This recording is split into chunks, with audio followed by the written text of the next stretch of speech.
let me show you how to get in front of your audience even without a line for digital in your budget.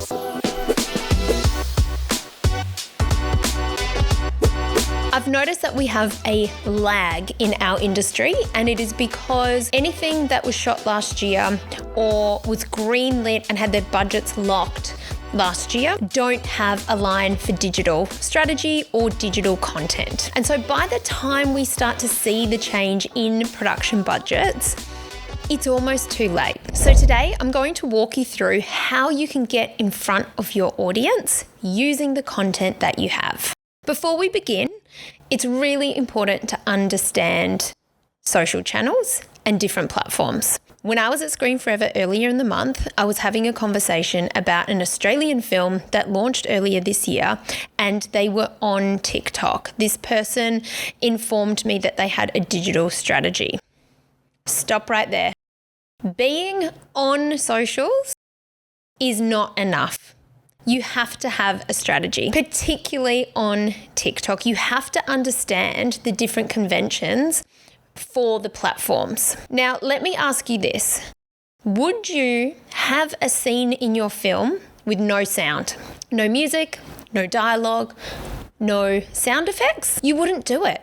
That's not best practice, and it's weird. So why do it on TikTok? So these are just some of the things that we need to start thinking about. It's not enough to just get on TikTok.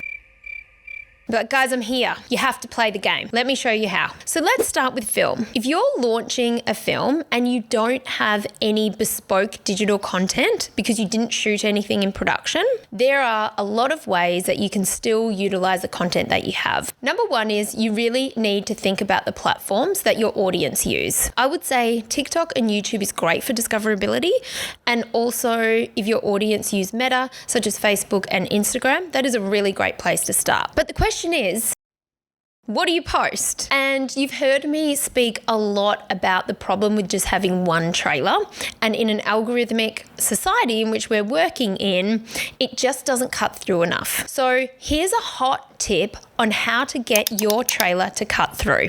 So you might start by posting your trailer on your production company's social pages, and you might collaborate with the distributor. That's a really great place to start. What you want to do is make that piece of content work harder. So you should be approaching any screen agency, whether it was Screen Australia or a state agency, and you should be asking them, you should send them a Dropbox link, and you should be asking them to post on their socials. Not repost, not collaborate, but they post on their socials. So the algorithm thinks it's a new piece of content. That means that you can then tap into their audience. You should also be asking your cast to not only post the trailer, but to stitch a piece to camera before it. For example, oh, you guys, I've just seen the trailer for the new film I'm in, and it is wild. Let me know what you think. And then you stitch the trailer, because again, that's a new piece of content. So you're making that one piece work harder. Then have a think about who else you can leverage, who in your network you can send that piece of content to that can post in their community. And this is where knowing your audience is really, really important. Now, there's one area that we're currently not tapping into as Australian filmmakers, and that is working with the cinemas.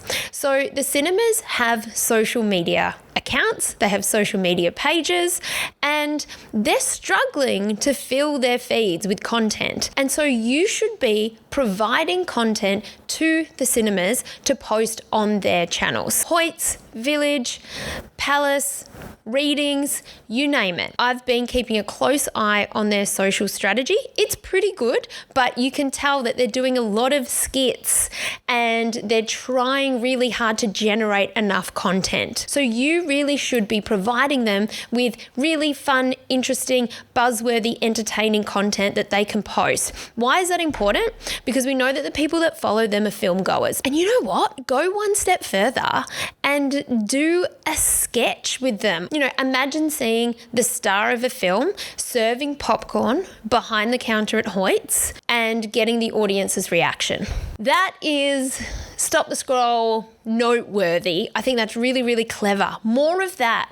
That you can film on an iPhone. It's not going to cost you an arm and a leg, depending on the talent that you have. So really start thinking outside the square of how you can launch differently and how can you bring in an audience. The other important note is the fact that you have content in your hot little hands.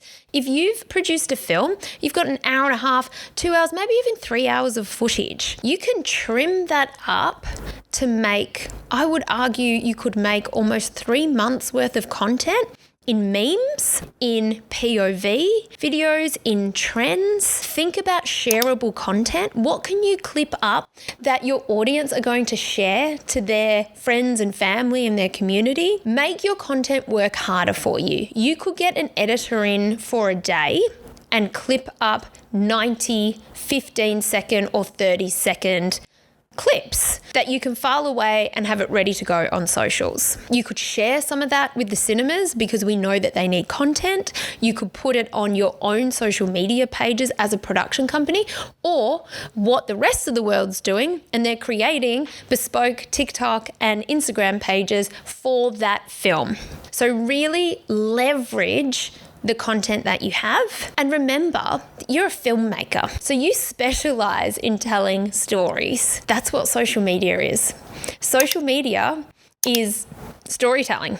It's storytelling. So think about all of the conventions that you use to make a film, apply that to social media. Moving on to TV. So I know that there's a lot of budgets floating around at the moment, and there is $0 put aside for marketing. And that goes for film and TV. So what do you do when you're a line producer or you're a producer and you're staring at a spreadsheet that has $0 to work with? We'll start with series that are launching soon. If you have a series that is about to launch up against other international series that have content for days, you need to get really, really clever and strategic. And you need to put in the work. Don't leave it up to the networks and streamers. So how can you take the content that you've got, which is a series, and create content for socials? Number one, do the same trick with the trailer as I've discussed for film. Stitch in front of it, get anyone to post the trailer. Get your mum to post the trailer. Send your crew and your cast a Dropbox link with elements that they can post. Encourage posting because you can tap into their audiences. The Bear, which is coming out on Fox, is so good at doing that. They actually have such a subtle digital marketing campaign filling the feeds, but not by the one account. So really think about your makeup artists, your DOPs, your talent. Who can you get to post content? Another trend that we're just not doing here is listening to the audience feedback and replying to them. Let's say the first episode airs and people are commenting on posts. You need to reply back. You need to take those comments and you need to talk back to your audience. If you have an iPhone, you can do this. So whether or not it is with your talent, that's preferable. You can pay them a publicity day to be able to come in and create some content based on what people are commenting. Or you can create some lo-fi, really trend-worthy content. And lastly, we're going to talk about the films and the series that are about to go into production with that zero line for digital content. Number one, my advice is to go through the budget and question everything. And I know every single producer and line producer listening to me right now is rolling their eyes, but think about the deliverables.